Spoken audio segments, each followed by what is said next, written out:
नमो अरिहन्ताणं नमो सिद्धाणं नमो आयर्याणं नमो अध्यायाणं नमो लोये सवसाहुणं मङ्गलं भगवान् वीरो मङ्गलं गौतमो गणी मङ्गलं कुन्द कुन्दार्यो जैन धर्मोऽस्तु मङ्गलं सर्वमङ्गलमाङ्गल्यं सर्वकल्याणकारकं प्रधानं सर्वधर्माणां जैनं जयतु शासनं जैनं जयतु शासनं जैनं जयतु शासनं। मान्यता आनंद सब जग हास में परिहास भी पर आपने निर्मद किया परिहास को परिहास में परिहास भी है परिग्रह जग को बताया आपने हे पद्म प्रभ परमात्मा पावन किया जग आपने। सारा जग किसमें हास में और परिहास में सुख मानता है, पर आपने परिहास को ही नष्ट कर दिया। किसमें? परिहास में, खेलते खेलते हंसी मजाक में। मतलब कितनी अच्छी भावना है कि हम दिन रात जिस खुशी को पाने की चाह रहे हैं वो क्या है? एक परिग्रह है, और वो सुख नहीं है, एक परिग्रह है। और परिग्रह है मतलब दुख है, और आपने उस परिहास को भी नाश कर दिया। ऐसे हमारे सभी तीर्थंकर हैं। ये तो 24 तीर्थंकरों में एक तीर्थंकर की भावना यहाँ पे बताई गई है, क्योंकि इसमें 24 परिग्रह से रहे 24 तीर्थंकरों की वंदना की है। चलो आज हम आपको एक इतिहास के बारे में बताना चाहते हैं, जो मतलब वो व्यक्ति डिजर्व तो बहुत कर रहे हैं कि उनको सब जाने, लेकिन अब क्या है, जगत की रीत ऐसी है कि उनका नाम इतिहास में से कहीं नहीं मिलता, और इतने बड़े सम्राट हैं वो। चलो मैं पहले आपसे प्रश्न पूछता हूँ, तब आपको उनकी और महिमा आएगी। नमोकार मंत्र सबसे पहले आपको कहाँ लिखा हुआ मिलता है? षटखंडागम में, ठीक है। लेकिन उसके पहले भी लिखा मिलता है लिखित रूप में, बता सकते कहाँ? कोई शिला के ऊपर कहीं पे लिखा हुआ है? हाँ, आज हम उसी शिलालेख को मैं आपके सामने पढ़ूंगा। वह शिलालेख है हाथी गुफा। हाँ, उदयगिरी में हाथी गुफा जिसको बोलते हैं, उस पे प्रथम 2 लाइन उसकी आप देख सकते थे। ये पूरा प्राकृत में लिखा है। इसकी लिपि उस समय क्या थी? ब्राह्मणी, ठीक है, ब्राह्मणी लिपि में और प्राकृत भाषा में। उस समय सम्राट खारवेल, कौन सा? खारवेल, सम्राट खारवेल कलिंग, जिसको कलिंग बोलते हैं, वहां का शिलालेख है। कौन सा? जिसको आप उदयगिरी खंडगिरी गुफा में गए हो, हाथी गुफा में एक शिलालेख है, जिसकी प्रथम 2 लाइन क्या लिखा है? नमो अरहंतानम और नमो शब्द सिद्धानम। मतलब नमोकार मंत्र, ये तो षटखंडागम समझो प्रथम शताब्दी का। उसके ईसा पूर्व में सम्राट खारवेल ने अपने शिलालेख में सबसे पहले नमो अरहंताणम और नमो सिद्धाणम ये अपने उसमें लिखा, मतलब मंगलाचरण के रूप में। जितने भी शिलालेख मिलते हैं, अशोक के कहो, उसके पहले और बाद के, किसी का भी मंगलाचरण नहीं मिलता है। लेकिन इन सम्राट ने, जैन धर्म के राजा थे, तो इन्होंने क्या करवाया? सबसे पहले नमो अरहंताणम और नमो शब्द सिद्धाणम, ये 2 पार उसके अपने शिलालेख के ऊपर लिखे। अब सम्राट खारवेल कौन थे और उन्होंने क्या किया है, ये आपको इसके पहले आप सब नाम तो सुना है, सम्राट खारवेल का नाम सुना है, पर क्या किया है आप? मतलब इनसे बड़ा राजा ऐसे नहीं, जैन में हुआ विश्व के सबसे कम उम्र में और बहुत अच्छी सफलता जिन्होंने प्राप्त की, वो सम्राट खारवेल, लौकिक में भी और धार्मिक में भी। अब आपको बताऊंगा उन्होंने क्या क्या काम किया, तो आपको और महिमा आएगी। द्वादशांग में अपन द्वादशांग में जो 4 योग की बात करते हैं, प्रथमान योग, कर्णानी योग, चरणानी योग, द्रव्यानी योग। पूरे द्वादशांग में प्रथमान योग का नाम तो आता है, दृष्टिवाद अंग के 5 भेदों में प्रथमान योग नाम का भेद आता है, पर कर्णानी योग, चरणानी योग और द्रव्यानी योग का नाम आता है क्या? प्रथमान योग को तो आता है।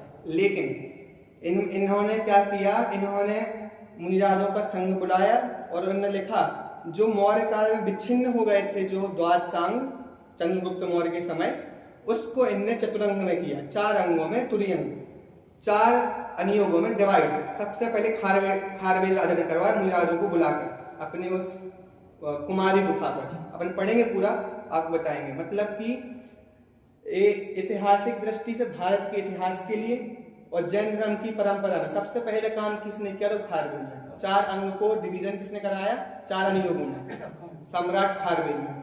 जो भारतवर्ष नाम आता है, हम जिसको भारत कहते हैं, भारतवर्ष, वो इसके शिलालेख में सबसे पहले नाम आता भारतवर्ष, जो अपन भारतवर्ष की बात करते हैं। तो अगर हमें इतिहास को सुरक्षित रखना है, चाहे जैन धर्म के इतिहास को सुरक्षित रखना है, तो हमें सम्राट खारवेल का नाम इतिहास में, मतलब उसको हमें याद करना चाहिए। नहीं तो हम कैसे कह सकते हैं भारतीय ज्ञान परंपरा में जैन धर्म को स्वीकार नहीं कर रहे, मतलब जैन ज्ञान को, लेकिन आप हमारे क्या बोलते हैं स्क्रिप्चर्स को स्वीकार नहीं करोगे तो आपका इतिहास अधूरा है। क्योंकि बहुत सारी चीजें जैन धर्म बता रहा है आपको, उस समय की राजनीतिक परिस्थिति कैसी थी। भारतवर्ष नाम हम बता रहे हैं आपको कि भारत का नाम भारत था, एक तो हमारे सतदेव के पुत्र के नाम से पड़ा है, और भारतवर्ष जो कहते भारतवर्ष बनाना है, वो सबसे पहले इसके शिलालेख में नाम आ रहा है। अपन पढ़ते हैं एक शिलालेख, उसने अपने पूरे जीवन के बारे में लिखा है, उसने कैसा कैसा राज्य किया, क्या क्या किया। आप सोचोगे आज खारवेल का इतिहास क्यों करना है, क्योंकि इसमें जैन धर्म में सबसे बड़ा योगदान है सम्राट का, लेकिन अपन कोई जानते नहीं इसके बारे में। बहुत बड़ा काम किया है और बहुत बड़ी दिग्विजय, इसको चक्रवर्ती की उपमा दी है। पंचमकाल चक्रवर्ती तो होते नहीं है, पर इसको चक्रवर्ती की उपमा दी गई है। देखो पहले ही शिलालेख में आपको मैं पढ़ रहा हूँ, प्राकृत में है, पहले ही है नमो अरहंताणम नमो सब्द सिद्धान, इसने अरहंतों और सिद्धों को नमस्कार किया। अब इसमें देखो हर वाक्य तृतीया में आएगा, मतलब कर्म वाच्य में। जैसे इस रावण राम के द्वारा मारा गया, एक तो सिंपल सेंटेंस, राम ने रावण को मारा और राम रावण के द्वारा मारा गया।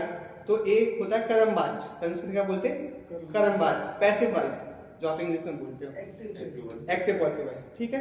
तो इसमें ऐसे वाक्य आएंगे तृतीया, इसको तृतीया बोलते हैं, क्योंकि सम्राट कोई भी काम करता नहीं है, करवाता है, ठीक है। अब वो कोई काम करवाएगा तो करेगा तो नहीं, करवाता है। तो इसलिए देखो एरेन महाराजेन महावेग वाहनेन चेदी राजवंश वदनेन पसत सुवलक्षणेन चतुरंग गुण उपेतेन। मतलब एरेन मतलब महान, महान शब्द के लिए एरेन का यूज करते हैं। और ये क्या है, महावेग वाहनेन, जिसका हाथी जिसका वाहन है, ऐसा वो सम्राट की बात कर रहे हैं जिसको हाथी पर ही वो रहता है, महावेग। और चेदी राजवंश, अब 16 जनपद का इतिहास अपन भारत का देखते हैं तो उसमें एक चेदी वंश भी आता है, उसी वंश के ये हुए हैं। और अपन समझो चेदी मतलब कहाँ, चंदेरी, जो आज मध्य प्रदेश में चंदेरी है, वहां की समझो ये वहां के रहे हैं चंदेरी के। और एक कलिंग में इनकी एक शाखा कलिंग में पहुंच गई, जो आज का उड़ीसा है, ठीक है। आपको इंटरेस्टिंग तो लग रहा है ना। तो इन्होंने इसके इंट्रोडक्शन दिया कि किसके वंश का है, चेदी वंश का है। और फिर देखो आपको एक अच्छी बात मैं आपको प्राकृत कुछ को जहां पढ़ना पढ़ा दूंगा।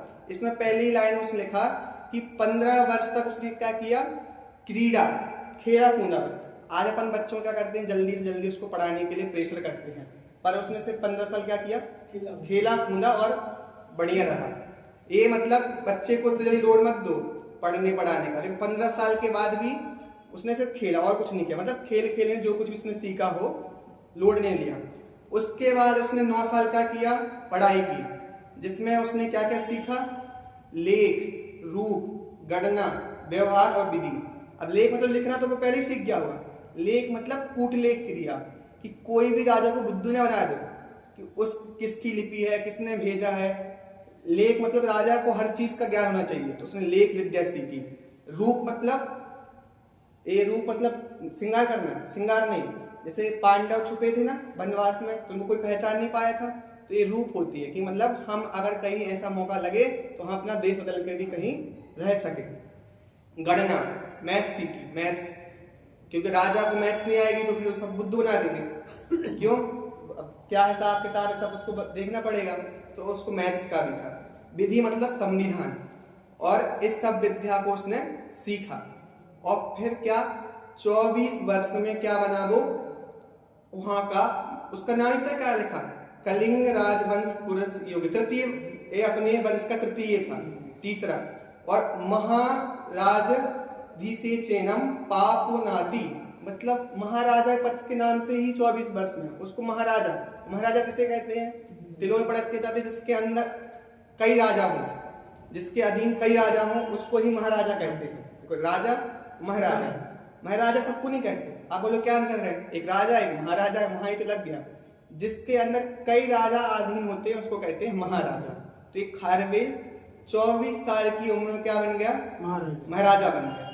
और अब देखो, आपको मौर्य वंश का थोड़ा इतिहास पता हो और मगध का, तो इन्होंने बहुत जनता पर टैक्स लगाया उस समय, मतलब उस समय की स्थिति लोगों की ज्यादा अच्छी नहीं थी, टैक्स बहुत लेते थे लोग और अत्याचार करते थे। पर इस राजा ने कहीं भी टैक्स नहीं लिया प्रजा से, और कहीं भी टैक्स नहीं लिया, और कहीं भी किसी, इतने इसने युद्ध किया तो कहीं भी लिखा हमने कहीं भी खून बहाया हो। जो चक्रवर्ती कहते हैं ना, उसने कहीं खून नहीं करता, खून की एक बूंद नहीं बहाता। तो इसने कहीं भी ऐसा उपयोग नहीं लगा, इसने कहीं भी हिंसा किसी की हो, त्रास युक्त किया, डराया और वहां से खजाना लेकर आया, लेकिन किसी का भी उसने वध नहीं किया, ऐसा इसलिए, लेकिन कहीं भी ऐसा उल्लेख नहीं आया है। अब देखो, वो 24 वर्ष का हुआ और पहले ही साल उसने क्या कर दिया, बात दहित गोपुर पाकार निवेशनम पटी संखार्यति, जो तूफान से जो क्या हो गए थे, गोपुर, जो सब चीज कोस्टल एरिया है, समुद्री है, तो वहां पर तूफान आना कोई बड़ी बात नहीं है। तो उसने सबसे पहले गोपुर वगैरह थे, जो वहां के महल थे, उन सबको क्या करा, रेनोवेट कराया, बटी संखार्यति, नया नहीं बनवाया।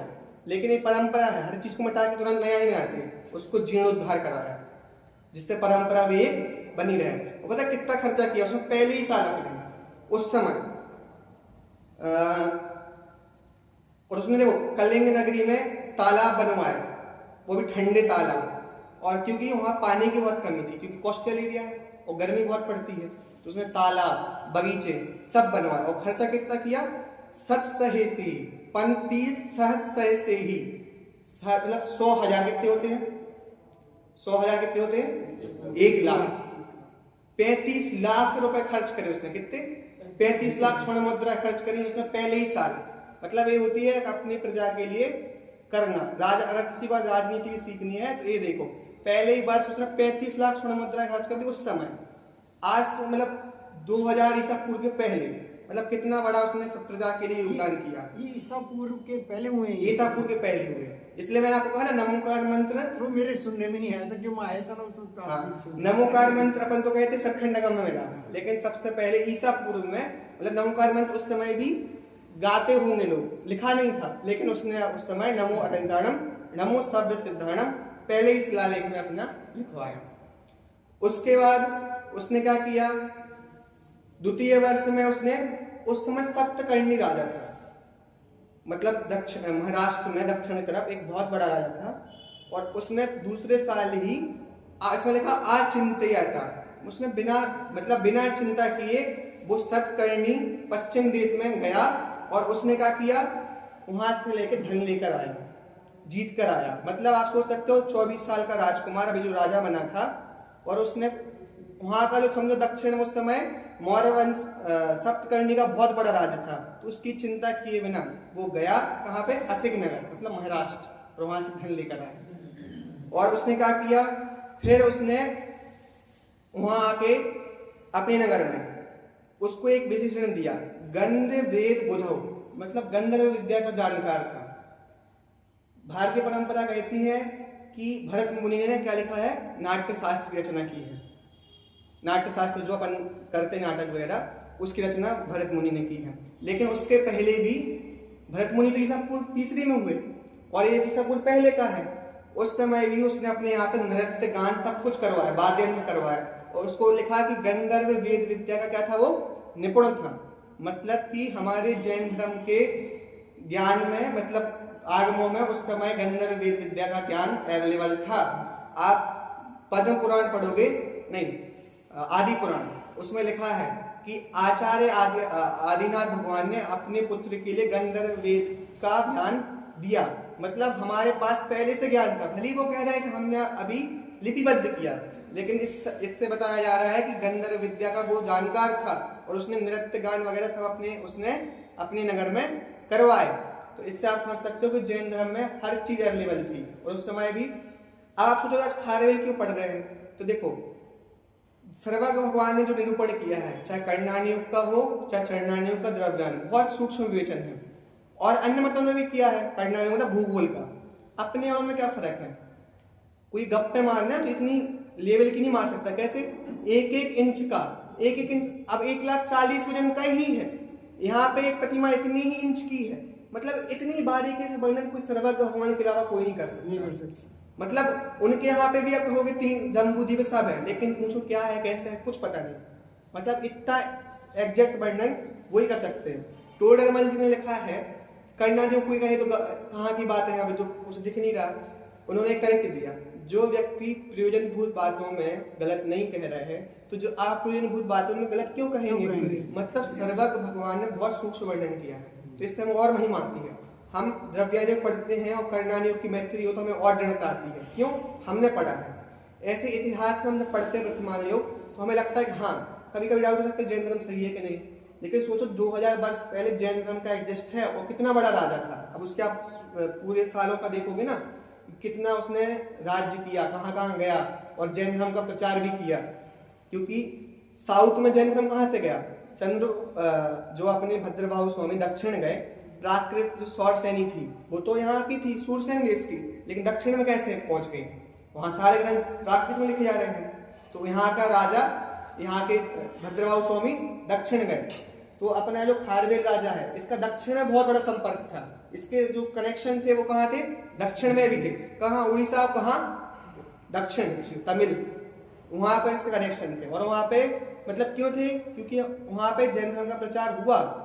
क्योंकि जितने भी ग्रंथ मिलते हैं अपने, वो सब कहाँ मिलते हैं अपन को, साउथ में मिलते हैं।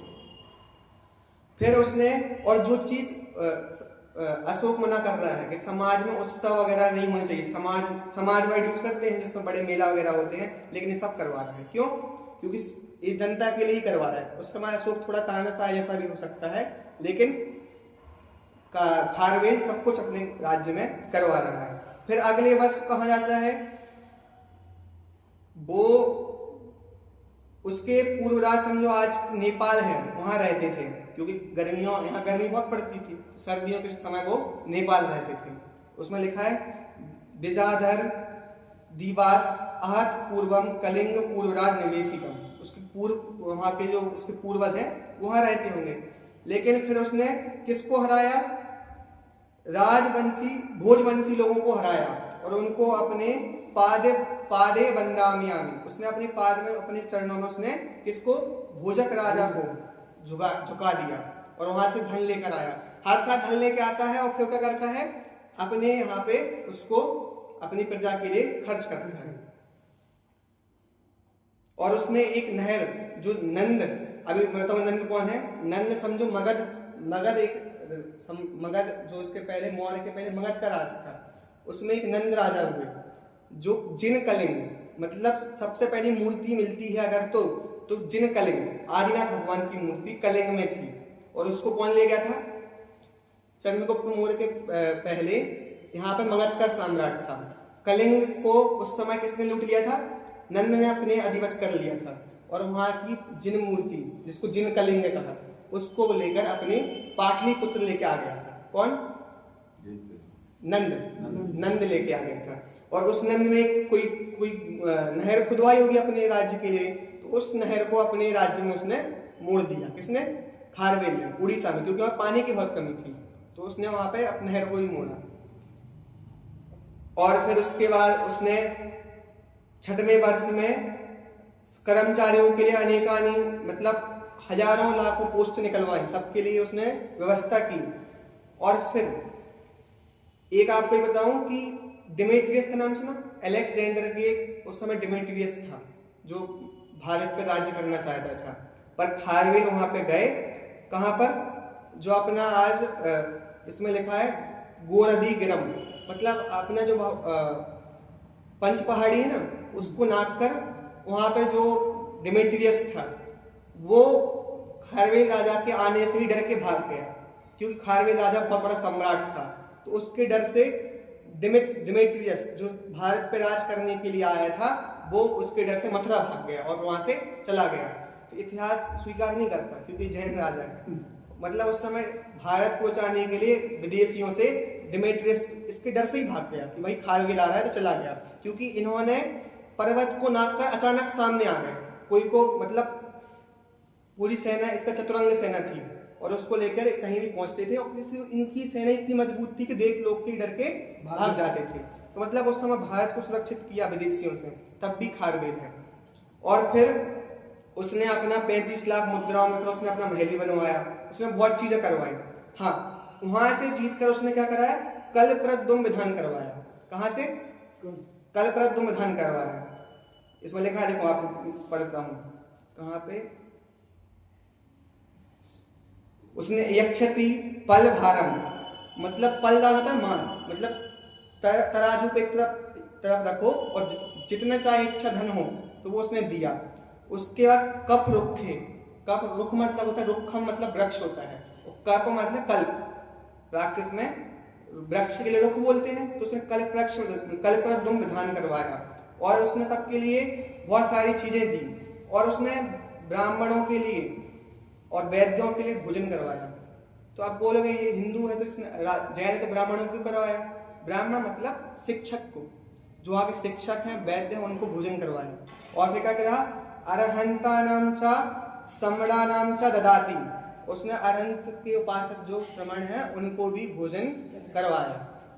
ठीक है, मतलब उसने पूरा उल्लेख किया है कि जैन श्रमण को उसने वहां से जीत कर आया और ब्राह्मणों को, अपनी प्रजा को, सबके लिए सब कुछ करवाया। और फिर ब्राह्मणों को, और फिर अंत में लिखा उसने कि श्रमणों को भी उसने आहार दान दिया। फिर एक बहुत अच्छी चीज आपको, अपन सबके बाद 4 नीति बोलते हैं। अब बोर तो नहीं हो रहा आप लोग? अच्छा लग रहा है? साम 4 नीति होती है, बताओ कौन कौन सी? साम दाम दंड भेद।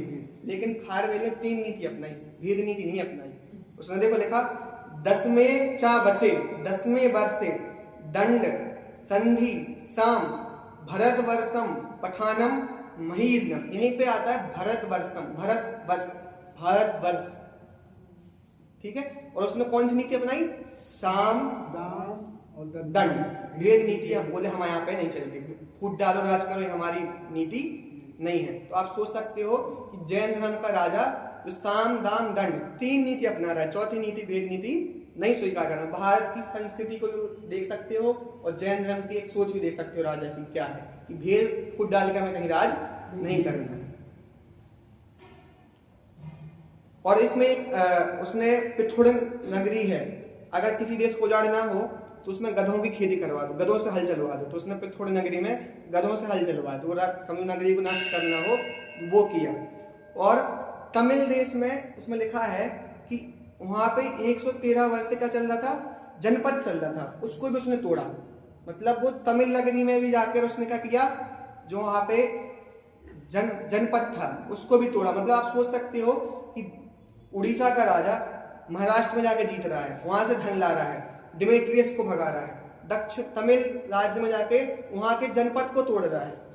मतलब कि कितना बड़ा राजा होगा। और इतिहास में इसका कोई ब्याज, जो इतिहास बच्चों को पढ़ाया जाता है उसमें खारवेल का कुछ भी नाम नहीं आता है। तो इतना बड़ा राजा है। और पूरा सोचो यहाँ का उस समय की तकनीक क्या होगी, क्या वो बोट से भी जा रहा है। अभी वो लिखेंगे कि पांडुचेरी अपन जो कहते हैं ना, पांडु राजा से धन लेके आया, जो पांडुचेरी अपन बोलते हैं, नाव से लेके आया था।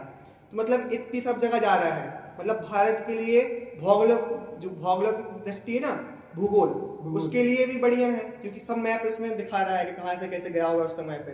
तो भी उसका कोई नाम उल्लेख नहीं आ रहा है। और फिर उसके बाद अब आप इंटरेस्टिंग चीज बता रहे हैं कि 12वें वर्ष में उसने क्या लिखा, मगध में जो पुष्यमित्र था, इसमें बृहस्पति नाम दिया है, तो बृहस्पति पुष्य का नक्षत्र होता है, तो पुष्यमित्र उस समय कहाँ था, मगध, वहां पे पाटलिपुत्र में राजा था। नंद कौन था, जो मूर्ति लेके आ गया था अपनी। तो सबसे पहले उसने क्या कहा, जब उसने वहां पे जाकर हाथी खड़ा कर दिया अपना, कहाँ पे, मगध जाके उसने पाटलिपुत्र में अपना हाथी के साथ खड़ा हो गया और फिर कहता है कि नंद राज तीनम कलिंग जिन सने विषम, कि जो कलिंग जिन मूर्ति लाया था पहले वो दो हमारी, सबसे पहले उसने वो मूर्ति मंगाई और वहां से धन वगैरह लेके वापस कहाँ आया, फिर अपनी जगह पर आया। मतलब इतने उसने पहले सबसे पहले इसका क्या कही कि आप हमारे जो जिन कलिंग हमारे जिन मूर्ति आदिनाथ भगवान की लेके आ गए थे वो हमारी वापस दो, और उसको लेके वो कहाँ आया, फिर अपने नगर में आया और उसने 13वें वर्ष में जो काम किया है वो आपके लिए, वो मैं मूल से पढ़ता हूं, आपको मजा आएगा। 13वें समेचा वसे सुपर्वत विजय चक्रे कुमारी पर्वते अर्हते पखीण सही से तेही काय निसीदाए पाप यव के हिंग राजवितानी चिन्वितानी वासिता नाम। उसने कहा कि 13वें वर्ष में कुमारी पर्वत पर उसने क्या किया, अरहत मतलब अरहंत नहीं, यहाँ पे योग्य, पक्षीण सही सेतिम मतलब प्रक्षीण क्या किया, जो जिनका संशय नाश हो गया है और उनकी काय को टिकाने के लिए उसने जो पाप से डरते हैं ऐसे कौन से श्रमणों के लिए उसने गुफाएं बनवाई।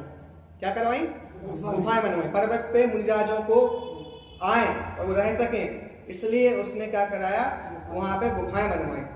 और खारवेल ने एक चीज लिखी, वो क्या था, पूजानुगत उपासकम, वो उनका उपासक बन गया श्रमणों का, उसका मन वही लगता था उनके पास ही रहे। और फिर श्री खारवेल जीव देह सिरि का परीक्षित, और उसने सबसे पहले का उन मुनिराजों से क्या किया, भेद विज्ञान सीखा, किसका, जीव और देह का। देखो बहुत लोगों को समझने हो सकता है लेकिन किसी ने उल्लेख नहीं किया कि मैंने जीव और देह का भेद विज्ञान सीखा, लेकिन खारवेल ने मेंशन किया अपने शिलालेख में कि उसने जीव और देह से, जो जीव और देह का भेद विज्ञान उसने उन मुनिराजों से सीखा। और फिर उसने क्या किया, उसकी रानी जो थी उसने 35 लाख स्वर्ण मुद्रा खर्च करके अनेक शिलाएं मंगवाई और उन शिलाओं पे घंटियां बनवाई। इसमें लिखा है देखो, उनके लिए निसीद बनवाए। और हाँ एक चीज और, अपन बोले 4 संघ, कौन कौन से, श्रावक श्राविका, लेकिन उसने 4 संघों का क्या नाम दिए, ज्ञानी, यतीम, तपसी और इसी मतलब ऋषि।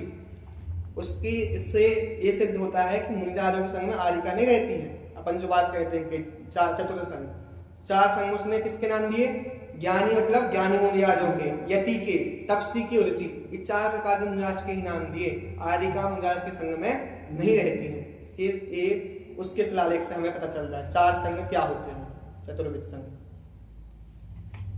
और फिर उसने सिलाही सिंह पथरानी सिंधु देश से उसने मंगाए, उसकी रानी ने, निसियानी घटा लक्तो पटकलरी चतरे चा बैडूर्यंग वे, मतलब उसने बैडूर मणि से एक चतुरंग, एक चबूतरा बनवाया। किस लिए बनवाया था उसमें मेंशन नहीं किया, लेकिन जो मूर्ति लाए थे उसके लिए उसने चबूतरे पे घंटी बनवाए उस शिलालेखों पे, और 35 लाख स्वर्ण मुद्रा खर्च करके उसने मंदिर बनवाया। 2000 इसमें बीच में आया था, 2000 स्वर्ण मुद्राओं में पूरे नगर की पुताई हो गई थी, मतलब पेंट हो गया था। 2000 35 लाख उसने खर्च किए किसमें, जिन मंदिर बनाने के लिए। आज वो मिलता नहीं है, लेकिन उसने उस समय घंटियां ये सब चीजें बनवाई। लेकिन आप देख जो गुफाएं हैं वो आज आप भी देख सकते हो, उदयगिरी खंडगिरी की गुफा आज भी बनी हुई है। तो उसने श्रमणों के लिए इतना बड़ा काम किया। श्रमण यहाँ पे देखो, गिरनार था उस समय मुनिराजों का समझो एक निवास स्थान और था, लेकिन उसने सोचा कि हम एक यहाँ भी बनवाएं, तो उसने उदयगिरी खंडगिरी गुफाओं पे मुनिराजों के लिए उसने यहाँ पे भी गुफाएं बनवाई। गुफाएं लिखा हुआ नहीं है ये जो आप बता रहे हैं, ये जो 14 नमो धंतारा नहीं, जो हाथी गुफा का लेख है, हाथी गुफा का लेख है उसमें 17 लाइनें हैं जो मैं पढ़ रहा हूँ ना, ये पूरा पूरा से छपा है। ये ब्राह्मणी लिपि आप कर जाओ। गुफा किस जगह हुई? हाथी गुफा उदयगिरी खंडगिरी में ही है, बीच में। उसमें जो अपना सम्राट खारवेल है उसका ये शिलालेख आपको वहां पे उत्कीर्ण मिलेगा। उसको आप ब्राह्मणी लिपि में आप कैसे पढ़ पाओ? पढ़ने मैंने दिखता तो है ना, कुछ लिखा हुआ। हाँ नहीं, आप इसकी फोटोज में आपको इंटरनेट से दिखा दूंगा। तो उस वहां पे शिलालेख पे ये सब ब्राह्मणी लिपि में लिखा है। हम लोग गए थे तो हाँ लेकिन ऐसा शिलालेख दिखा नहीं हमको। हम भी गए थे। हाँ, हाँ। तो हमको दिखा दिए थे। तो ये आप अभी दोबारा जाओ ना जब, तो इस शिलालेख देखना। हाँ, अब उस समय अपन को हाँ। लिखा भी तो अब तो दोबारा ध्यान नहीं देते ना। मतलब पहली बार कोई जाता तो ध्यान भी नहीं देता कि क्या हाँ, चीज है क्या अब- है। अब उस इतना बड़ा राजा है, इतनी सारी उसने विजय की और सब धन अपनी प्रजा पर खर्च किया। पहले से समझाओ वो तो जाके तो देखें तो अपन ढूंढे भी कि ये चीज अपन वहाँ कहाँ का मिल गाइड सकती हो है। तो वो बताए हाँ इससे। लेकिन इसलिए नहीं करते ना, वो जैन राजा है और वो वहाँ पे बौद्धों का, हिंदुओं की बहुत सारी गुफाएं बहुत सारी। हैं। तो अब क्या होता है कि जैनों का कौन बताए, क्योंकि एक तो अपन भी अपन खर्चा करके वहाँ पे गाइड रखे, हाँ इसके बारे में आप बताओ, तो कोई बताए। अब वो लोग तो बताएंगे नहीं, क्योंकि अब बताओ पहले ही उस बार रंग भगवान नमस्कार कर रहे हैं, वो क्यों बताएंगे? क्योंकि जैन इतना बड़ा वो सम्राट है। बुक में भी कोई नाम नहीं आ रहा इसका। भारतवर्ष आपको नाम हम दे रहे हैं कि भारतवर्ष, इसको हमने प्रधानमंत्री के वक्तव्य में किसी नेहरू जी किसी की में आया था कि खारवेल ने वो लिखा है, खारवेल ने भारतवर्ष। और आप नेट पे सर्च करना, नेट पे सब जानकारी है, लेकिन टेक्स्ट बुक में नहीं इंडिया की। और फिर ये तो कांग्रेसों की बहुत बड़ी नीति थी। और उसने क्या किया, आप देखो, आपको जो बता रहा ना चतुरंग, मुरिये काल गोछिन्नम चा चोयठी अंग, 4 राट कितने होते हैं? 12 अंग सतिकम तुरियम उपादयति। उसने क्या करवाया, जो मौर्य काल में 12 अंग विच्छिन्न हो गए थे उन मुनिराजों से करवा के उसको 4 अनुयोगों में डिवाइड करवाया। ऐसा सम्राट खारवेल, जिसने क्या क्या किया, उसने मुनिराजों के लिए भी सब कुछ करवाया, गुफाएं बनवाई हैं, और अपने शिलालेख में मंत्र उत्कीर्ण करवा रहा है। उसने भेद विज्ञान सीखा और सब कुछ सब नगरियों में गया, लेकिन सबका खर्च उसने किस पे करवाया? अपनी प्रजा के लिए किया उसने, और कहीं भी उसने हिंसात्मक कार्य नहीं किया। मतलब खारवेल बहुत बड़ा सम्राट है, मतलब चक्रवर्ती की उपमा की है इससे। उसने कल्पद्रुम विधान करवाया, साम दाम दंड 3 नीति अपनाई, चौथी नीति नहीं अपनाई। मतलब इतना बड़ा खारवेल सम्राट। और शायद इसने दीक्षा भी ली है, पर इसमें नहीं लिखा उसने दीक्षा ली। क्यों? सोचो, 14 वर्ष का उसने उल्लेख किया, या तो उसकी मृत्यु हो गई होगी या फिर उसका उसने दीक्षा ले ली होगी। क्योंकि उसके बाद उसने, क्योंकि भेद विज्ञान तो उसने सीख ही लिया था मुनिराजों से, उसके बाद उसने कुछ भी मेंशन नहीं किया कि इसका उसने क्या किया। तो ये 17 लाइनों का शिलालेख मिलता है वहां पे, बस उसमें उसने सारी चीजें लिखी। 1 साल लड़ाई करता था और दूसरी आके अपनी प्रजा पे खर्च करता था। और जब वो पावरफुल हुआ तो सबसे लास्ट वर्ष में उसने क्या किया, जाके मगर पाटलिपुत्र गया और जो जिन कलिंग नाम से जो मूर्ति थी उसको वो वापस लेकर आया, और उसका उसने समझो उसकी प्रतिष्ठा करवाई। और उसने ये सब पर्वत, कुमारी पर्वत उसका नाम कर रहा है, कुमारी पर्वत उसने गुफाएं बनवाई मुनिराजों के लिए। मतलब एक राजा अपने धन का कहाँ सदुपयोग कर रहा है, और वो खुद भी भेद विज्ञान सीख रहा है। और इस कारण से आज उसके दक्षिण में, मतलब उसने सोचो जब उसने 4 वो डिवाइड करवाया तो उसने मुनिराजों के लिए बोला भी होगा आप ग्रंथ लिखिए, सब व्यवस्था करी होगी, लेकिन अब उसका इतिहास में नहीं मिलता है, क्योंकि उसके ईसा पूर्व प्रथम शताब्दी से ग्रंथ लिखना प्रारंभ हो गए। तो उसने मतलब एक नींव डाल दी थी किसकी, कि आप ग्रंथ लिखिए। क्योंकि आप ग्रंथ लिखे कैसे, किस अनुयोग का क्या लिखें, क्योंकि द्वादशांग में कहीं भी 3 अनुयोग के नाम तो आ नहीं रहे हैं, सिर्फ प्रथमानुयोग आ रहा है दृष्टिवाद के भेद में। तो अब कैसे व्यवस्था किया कि किस एक पैटर्न को डिसाइड करना पड़ेगा कहाँ कौन से ग्रंथ लिखे जाएं। तो उनने उन मुनिराजों की मदद से ग्रंथ का एक विधान करवाया कि आप कैसे कैसे ग्रंथ को लिखें। तो मतलब सबसे बड़ा काम उसने ये करवाया, जिससे ग्रंथ आज जनवाणी हमारे पास पहुंच रही है। और उसने जरूर उस समय सब राजाओं को जीतकर एक जैन धर्म को स्थापित किया, नहीं तो आज जैन धर्म का अस्तित्व मिलना मुश्किल थे, क्योंकि एक राजा ही काम कर सकता है जिससे वो मुनिराज स्वतंत्र रूप से रह सकें उस नगर में, जगहों पे, और अपना काम कर सकें। क्योंकि और राजा थे बौद्ध थे, उसमें बौद्ध का बहुत प्रभाव था, लेकिन अगर खारवेल ऐसा नहीं करता तो आज हमारे पास कुछ भी इतिहास नहीं बचता। तो मतलब एक बहुत बड़ा राजा इतिहास की दृष्टि से भारत के लिए और जैन धर्म के लिए बहुत बड़ा राजा है। क्या नाम इसका? सम्राट खारवेल। किस वंश का हुआ था? चेदी वंश का। ठीक है, आए तो चंदेरी है, चंदेरी जो है ना। और कलिंग के बारे में बहुत सारे, कलिंग हमेशा जैनों की नगरी रही है। हरिवंश पुराण में बहुत सारे जगह उल्लेख है इस पे, भगवान महावीर ने उपदेश दिया। मैं नाम भी लिख के लाया, कौन से जो आप 16 जनपद पढ़ोगे ना, 16 महाजनपद, उसमें भी चेदी नाम की जगह आती है जो बुंदेलखंड के एरिया में है। ठीक है, आप मतलब बोलते हैं प्रदेश में। हाँ मध्य प्रदेश में। हाँ मध्य प्रदेश में। चंदेरी पपोरा। और कलिंग हमेशा जैनों की वो नगरी रही है। उसमें भगवान महावीर के उपदेश से जित शत्रु ने दीक्षा ग्रहण कर ली थी। मतलब कलिंग नगरी में हमेशा जैनों का प्रभाव हमेशा रहा है। यहाँ पे हरिवंशों ने भी राज्य किया है और वहाँ पे खारवेल जो हुआ उसने वहाँ पे जैन धर्म को सुरक्षित रखा। लेकिन आज वहाँ पे ऐसी परिस्थिति है कि जो वहाँ पे जैन है ही नहीं, इतनी बड़ी नगरी और वहाँ पे नहीं है। लेकिन हमें इतिहास को सुरक्षित रखा है तो उसको आप, जैसे आपने खारवेल नाम से सुना होगा, ये भी सुना होगा नमकर मंच उस पर लिखा मिलता है। लेकिन कितना बड़ा सम्राट था, कितना बड़ा काम किया, द्वादशांग को व्यवस्थित करवाया, मूर्ति को वापस लेकर आया और मुंजाजों के लिए गुफाएं बनवाई, इतना बड़ा काम किया। ऐसे हमें सम्राट की जानकारी आप अपने आगे और लोगों को दें, उसको बताएं, क्योंकि अपने लोगों को पता हो कि इतना बड़ा सम्राट अकेले में ये नहीं कहूँगा जैनों का सम्राट है वो उसमें भारतवर्ष में बहुत बड़ा सम्राट था। उसने सबको प्रभावित किया था। उसने समझो दक्षिण तक उसका पूरा राज्य था। उसने लिखा है कि दक्षिण तक मेरा कंट्रोल था, पूरा दक्षिण में, उड़ीसा में बैठ के इतना बड़ा उसका राज्य था। ऐसा सम्राट खारवेल, उसने क्या किया, इतना बड़ा जैन धर्म में योगदान दिया। उसके योगदान से हम अपने जो कुछ हम कर सकते हैं तो हम पढ़ के उस जो उसने अनुयोग डिवाइड किया उसको पढ़ के उसकी सार्थकता हम कर सकते हैं। और फिर एक देखो, इतना कर्म की विचित्रता कहें या जगत की रीति कहें, इतना बड़ा काम करके भी उसका आज नामो निशान कहीं नहीं है। तो कोई कितने तीर्थंकर से बलि तिनकी नहीं चली, मौत नहीं टली, तो क्या करिए। मतलब आप किस नाम के पीछे अपन अपनी जिंदगी लगा रहे हैं। इतना बड़ा सम्राट जिसने इतनी बड़ी दिग्विजय की हो, चक्रवर्ती जैसा राजा हो, जैन धर्म के लिए इतना काम किया हो, तो भी उसका आज हमें नाम के अलावा और क्या पता है। वो तो आज इसका एक पढ़ा तो आपको पता चल गया। ऐसे कितने जैन होंगे जिसके बारे में कुछ भी ज्ञात नहीं है। तो नाम के लिए आप कोई काम मत करो, क्योंकि नाम तो किसी का रहने वाला नहीं है। अपन सोचेगा भाई वो तीर्थंकर होंगे, उनका नाम, अरे भाई जो अभी का राजा है, इतना बड़ा काम किया, सबके नाम आ रहा है, अशोक का नाम आ रहा है, छोटे छोटे राजा का नाम आ रहा है, लेकिन उसका नाम नहीं आ रहा। तो सोचो अब ऐसे किसका नाम चल रहा है, किसका ना चल रहा है, और कैसे मुंजाज हुए, राजा हुए जिनका नाम नहीं आता है। लेकिन ठीक है, तो इसके लिए हम दोनों चीज देख रहे हैं कि नाम में कुछ नहीं रखा है, और दूसरा कि हम वो राजा ने अपने समय काल धन का सही उपयोग कैसे किया जाता है उसने दिखाया। और जैन धर्म में कैसा योगदान दिया जा सकता है राजा होते हुए भी, तो उसने वो करके दिखाया। और कितना बड़ा भक्त होगा कि उसने सोचो कि एक गढ़ जहाँ गिरनार में सब धर्म चल रहा है, मथुरा सूरसेन में चल रहा है, उसने एक जगह जैन श्रमणों की कहाँ बना दी, कलिंग में बना दी, उड़ीसा में बना दी। मतलब उसका क्या प्रभाव होगा, और उसने मुनियाजों का कितना बड़ा उपासक होगा।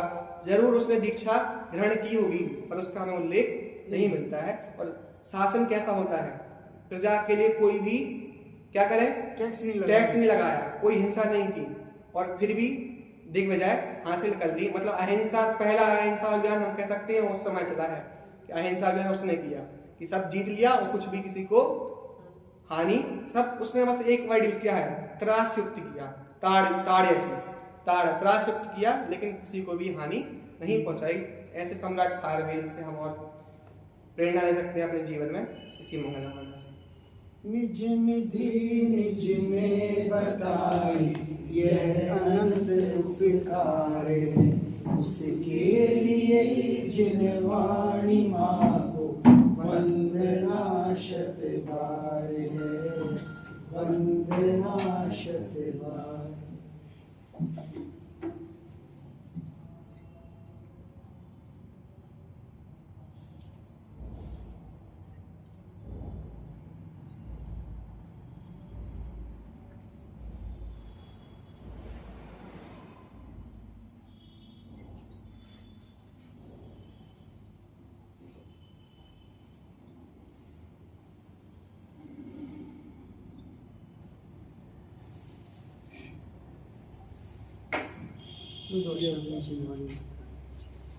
बहुत अच्छी जानकारी आपने हमको।